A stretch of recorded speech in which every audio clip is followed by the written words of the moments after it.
Oh, well, come on in. This is Ann Coulter, who cannot make a normal entrance like She's a normal person. She's got to have TV crew with her? Look at this. This Ann Coulter is with us in the studio. Hello. Now, she can't just come in like a normal person. Normal guest comes in by themselves. You hand them a bottle of water. They're happy. Look at this. She's got a TV crew. And not just a TV crew. This is like the French TV network. It's huge. It's huge. You're going to be huge all over Europe, Mark. And she is like the Nora O'Donnell of France. Bigger. Nora O'Donnell's a big anchor now. Yeah, I've heard. Yeah. So, and what are they doing? I don't know. You'll have to ask them. You just move a little. He needs to see me in there. Oh, yeah. There you go. Oh, through the window. Yeah. So, what are they doing? Is this like a day in the life? No, it's not just about me. It's a documentary, conservative women and millennials, I think. Oh, yeah, that's pretty good. Yeah, that's a good idea. But why they're following you around all day? As you know, and I've explained to them, but I think they don't believe me. Following me around would be sitting in my bedroom, watching me tweet, roll over, and take a nap. Yes. There isn't all that much to follow. You should follow me around all day. Right. You people would be horrified. Of course, it's French TV. I don't think anything would shock them. But That's true. That's true. No, I just explained that my entire life is basically me in retirement. Well, you go out a lot. You go to places. Right. That's exactly what I do in retirement. Yeah. I'd tweet the same. I'd write the same stuff. I'd watch the same TV. I'd tweet, roll over, and take a nap. So, what do you think is going to happen? We're just in suspense here. Nadler's committee is to vote on impeachment. We're just dying to see what the vote is. We can't predict. I know. I'm on tenterhooks. Well, as you may have noticed, my weekly column was about Law and Order SVU. Why would that be? Mark and I are big hate watchers together. We, for years, have been the only people I know obsessively watching MSNBC. And I can't do it anymore. I can't do it, Mark. It's too boring. It's too boring.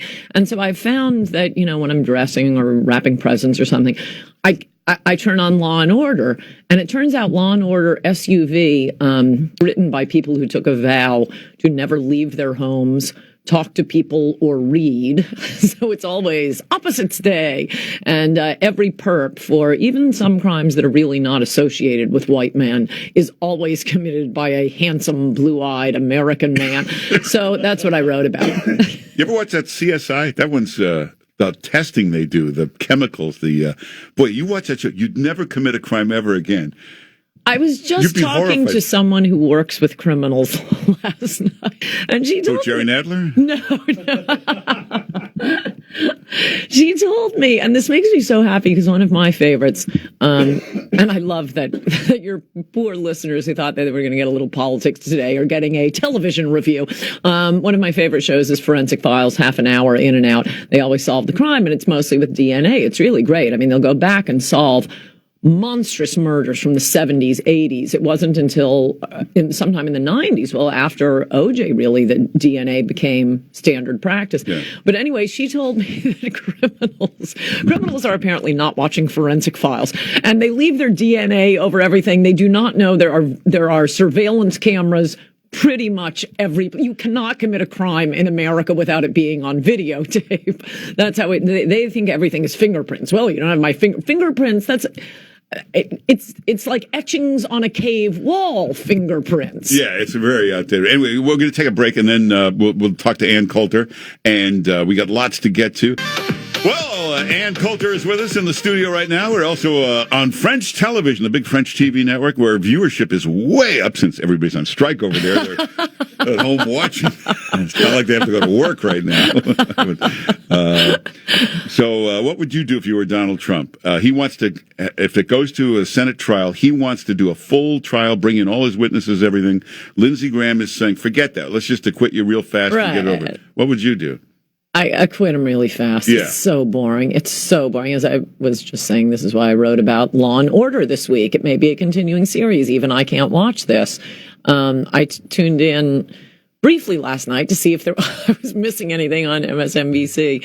And I forget who it was. I think it was a Democratic congressman, was once again citing Donald Trump saying at that rally, if you're listening, Russia, That has to be said within every 5-minute span on MSNBC and CNN. If you, as I've told you before, you could not tell the difference in one of these shows and a show from 18 months ago or 3 years ago. It's the exact same thing, so you can stop watching that. Yeah. Are we doing weather now? Traffic? Oh, no, not yet. Movie that's Joe Bartlett. Movie reviews. This is Ann Coulter. I don't do movie reviews. I can do movie. See Ford v Ferrari. I may write about that too. He's the news director. All entertainment from now on. What was the best gift you ever got? The best gift. What the hell? She's asking everybody. Golf clubs. Yeah, that won't work. She means in the $30 range. Oh. No. It's not expense. Just not a big golfer. I'm looking. Men are very hard to shop for. Why do you keep asking everybody this? Who is this? Not everybody. I'm asking men because men are very difficult to shop for. Okay, but who is this you're trying to get? None of your beeswax. No, it's one of these so you're guys. looking for a male gift? Yeah. I don't know, something flashy, I guess, right? Yeah. Well, that's helpful. Why don't you just give him a gift certificate to somewhere? Yeah. I don't know. Well, we'll take some calls in a moment if you got the best idea for a gift. So, every impeachment, though, is a crime. In other words, Clinton, he tampered with a witness in a courtroom. He committed perjury in a courtroom. With Nixon, it was a break-in. With this particular one, there's no crime. But it's more than not a crime. As you may recall, my first smash New York Times bestselling book was High Crimes and Misdemeanors. It doesn't have to be, and I can imagine something that isn't a crime that would clearly be impeachable. But they have the president being the president. Yeah. That's it. I mean, it could be jaywalking, and all you hear about is, I'm always listening before coming here because I thought I should know something is going on. I'm listening to Swalwell at the hearing today going on, what this president did was a crime against the Constitution. And then he goes on for 10 minutes describing how important the Constitution is. Okay, but what did he do? As I described in my book, Demonic, this is how mobs operate. They talk in abstractions and word pictures, but you never get the details. And the detail is here, in exchange for a massive package of foreign aid, Trump asked for a favor. That's called foreign policy. Yeah. So did Obama when he made a deal with Iran that many people are unhappy with. You stop building nukes, we'll release all this money to you. That's what foreign policy is. The commander-in-chief is supposed to be doing it. Here it was to investigate corruption. I mean, the fact that Joe Biden is running for president, which seems to be what they're hanging their hat on, or was going to run for president, whatever it was at that point. Why doesn't Jeffrey Epstein announce he's running for president? Yeah, then you're immune He'd still from be investigation. alive. Hey, No, when Biden held up the foreign aid, it was $1 billion. And it was for a clearly, personal purpose. There was a personal purpose. That is at least something worth having a trial about. There was a personal purpose involved. That hasn't been proved factually, but he wanted a prosecutor fired who was investigating the company that was paying his son. There's a personal interest there. Maybe that wasn't his reason. You'd have a trial to figure that out. But there's no personal reason for Trump. You can't just say, Biden was running for president. Yeah, he was the former vice president. If the former vice president was corruptly withholding $1 billion in aid to help his son, now that would be corruption. And by the way, it might not be a crime. That would be a good example of something that could be a high. Now, he's out of office now. I love when we watch Rachel Maddow, Chuck Todd, George Stephan, they give you this, yes, but everybody was calling for that prosecutor to be fired. What? When was this? Nobody was calling. No, and also, who cares? Did they have a son being investigated? Well, actually, they did. It was only 3 European countries, and each one had a board member on that company. Is that right? Yes. So that's. You see, I really haven't been paying attention. So each of them had a personal reason. Very interesting. Yeah. You were covering everything at that time. You remember people calling for that prosecutor? No, I know. So if you can be arrested for it, it's impeachable. In other words, Jerry Orbach on Law and Order could come in and say, you're under arrest for perjury and witness tampering. No, there's some things you could do that wouldn't be impeachable that are crimes. But Jerry Orbach can't come in and say, you're under arrest for calling for an investigation into Joe Biden. Well, you're certainly not committing an impeachable crime for doing something that is in your constitutional rights to do. Yeah. And by the way, I did a quick Nexus search on foreign aid.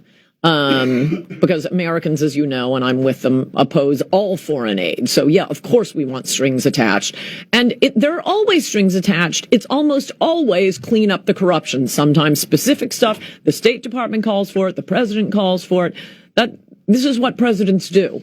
Yeah, that's why it's foreign aid. We want something. It's not, we have too much money. We have to get rid of some of this. So, hey, we'll come back with Ann Coulter on 710 WOR. Let's get all the latest news right now. Here's Joe Bart. Well, Ann Coulter is here in the studio being followed around by this crew from French television. We're on where are we on right now? All over... Well, no place right now. Oh, well... I don't mean it's live. They do 12 hours, and it'll be 3 minutes when it gets on the air. It'll be longer, right? Much longer. Well, you've been through that, right? Where they come to your house and they interview you for 4 days, and then... Well, that's what I was worried about with the Frontline interview. I don't know if you saw that. It was on immigration on PBS. And it got to the point, actually, as I've done with French TV here, I'm just popping my Nicorettes because it was just going on and on and on. And I figured, they're not going to use all this stuff. I'll get into personalities. I'll just speak truthfully about a lot of things. They're not going to use this. It's too boring. And then they ran like a full hour of it online. Wow. Which was disturbingly honest. None of it untrue. No, that's good. So you were wondering about a Christmas gift. Was it a Christmas present or a birthday present? Well, either one. I would get this new Is this an ad? No. You like Apple, the new right? Water filter. You like Apple products, right? I do. You have a Mac desktop? Laptop. Okay, well, there's the desktop, the Mac, and there's the Mac. Actually, I have everything. All right, there's the Mac Pro. This is their top-of-the-line new desktop. They opened that plant in Austin. This is what they're going to make there.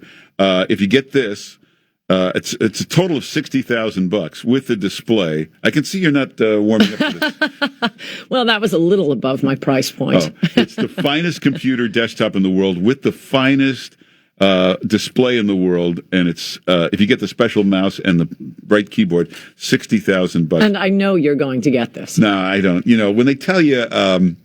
You get a TV. You get an HD TV. Then they tell you, now it's 4K. Right. Then you get your 4K. Now it's 6K. Now it's 12.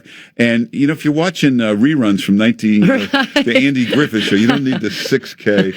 But you always get the new iPhone. I wait for people like you to work out the bugs. Yeah, no, well, there's no more bugs anymore. That's stopped a few years ago. Oh, really? Yeah, but your iPhone 3, it does the job. Don't need to upgrade. At least I don't have to worry about anyone stealing it on the subway. Well, they might. They'll look at it and say, oh, here. I'm sending it to an antique store. Okay, I want to talk about the FISA hearing. Go ahead. Even though it's really, really boring, but I think your listeners, in order to skip 12 hours of boredom, need to know the important thing. And that was this Kevin Kleinsmith. Have you talked about him? No. Well, this is the one, I think the most crucial thing from Horowitz's report. And forget, the conclusions. I was never expecting anything else. Horowitz was recommended by Ben Cardin, Yeah, I don't know why certain conservative talk TV hosts were saying, it's going to be devastating. He's a straight shooter. Wait for the report before pre-certifying. But anyway. Well, the one myth, though, all you heard the news report was he said the investigation was justified. But they leave out the next part where he goes into detail. He said it was only justified because the bar is way very too low. Right. And this must be changed because it wouldn't really be justified under a normal set of criteria. Right. And there were something like 17 lies and major errors in applying for these FISA warrants, which do allow just unbelievable spying on American citizens. But this Kevin Kleinsmith, who had many of the same sorts of outrageous, biased emails to his lover. Lots of lovers going on at FBI, and they're all utter Dorcas erectuses. Anyway, not only all of this stuff about, how ugly and horrible Trump supporters are, and oh my gosh, viva la resistance. He actually, one of the questions that the FISA court had when they came back, when DOJ came back a third time to extend a FISA warrant on American citizen Carter Page, the FISA court said, has he ever worked for a government agency? The FBI checks. We believe it's the CIA. The report just says something like another government agency, but it seems to be the CIA. Had emails back to the FBI saying, yes, he worked for us. Yeah. We had him as And Kevin Kleinsmith changes the email from the CIA from we can certify that Carter Page has worked for, XYZ agency. He changes it to has not worked for. It was a deliberate lie to cover up there was no way on earth you should be doing surveillance on Carter Page. That's pretty egregious when you change was an agent for us to was not an agent for us. That isn't, it's just human oversight and people make mistakes and you're allowed to have political beliefs. No, that's pretty bad. Yeah, and when they say there were 17 errors, that's an example of an error where somebody crossed out the correct statement and put in a false statement. That was an error. Right. Oops. And Carter Page, I'd say a year from now, is going to be a very wealthy man. He's going to sue and make himself a lot. He was totally framed. It's very hard to sue the government. I don't think it should be for reasons like this. Well, I don't. Yeah, but you may be able to sue the networks and all that stuff for putting out this false information. I think it's going to be very tough. I think it should be easier, and especially for something like this. It really is egregious. They were just always counting on Hillary winning. And it was only the framing of Carter Page and them to be able to get the warrant on Papadopoulos. So he was then falsely accused. Well, I was so happy yesterday. I don't know if you saw my tweet. Finally, someone has picked up the fabulous point from chapter 17 of Resistance is Futile. The FBI kept throwing out these various things, or Weissman, I guess, was leaking it to the New York Times of why this Russia investigation was started. And it was just this constantly scrolling list as each one was shot down. Well, the final one at the end of the game of musical chairs was when little George Papadopoulos gets drunk in London, and he tells an Australian diplomat that he has deep inside information. The Russians have Hillary's emails. They have information on her. And allegedly, this Australian diplomat contacts the FBI. Oh, they thought this was so serious, we got to open an investigation. Well, I go through in chapter 17. The Clintons always took advantage of this. There are actually two separate Hillary email scandals. One are the emails from her server that she conveniently deleted, the one she was hiding from Obama, which I know is why she had a private server. It wasn't. Yeah. And those are emails that belong to the American people, by the way. That is something that would be impeachable, but not a criminal case, because that belongs to the American people. You're Secretary of State. You have a private server. You just delete these tens of thousands of emails. Then separately, there were the emails stolen from the DNC. So when you hear Hillary's emails, a lot of them were Hillary's emails to Debbie Wasserman Schultz and John Podesta and so on and so forth. They're two separate scandals. All Papadopoulos said was the Russians have Hillary's emails. I went through, and I didn't even put 1/10 of them in. Over the past year, every single person on the face of the earth with a mic in front of them had said the Russians, the Chinese, the Saudis, they probably have Hillary's emails. Yeah, it was said by everybody. It was common knowledge. And Papadopoulos just repeating what was in the news. Yes. And I think the Australian diplomat may spend a little too much time drinking with 20-year-olds and didn't understand that. But surely the FBI did, because they had just held the press conference on what? Hillary's emails. In fact, in the book, I was very happy to report that Kimberly Guilfoyle told Trump's joke about, hey, Russia, if you're listening, you can do us a favor by producing those Hillary emails. Yeah, it was a joke then. Trump independently thinks of the same joke, tells it at a rally. Everybody laughs. But as I've mentioned before, one of the left's political strategies, one of their argument techniques is not getting jokes. Or just cutting it so you don't hear the laughter right afterwards. Right. Hey, we'll finish up with Ann Coulter in a moment. Check out the webpage. There's a lot of great stuff up there. Today is Frank Sinatra's birthday. He'd be 104 today. But we have, if you go to the webpage, you see a lot of great Sinatra video up there. Also, what's the real Nancy Pelosi like? Behind the scenes. Watch Kellyanne Conway tell the truth about her. And then watch the Democrats. Oh, no, this is pretty good. She just reveals what she does to women. When is she hanging out with Nancy Pelosi? Well, you'll see. She comes out of a meeting with her, and just what she did in the meeting tells all. But watch this. Democrats in the new Scorsese movie, Badfellas. It's all up on the webpage. Go to 710WOR.com/Mark.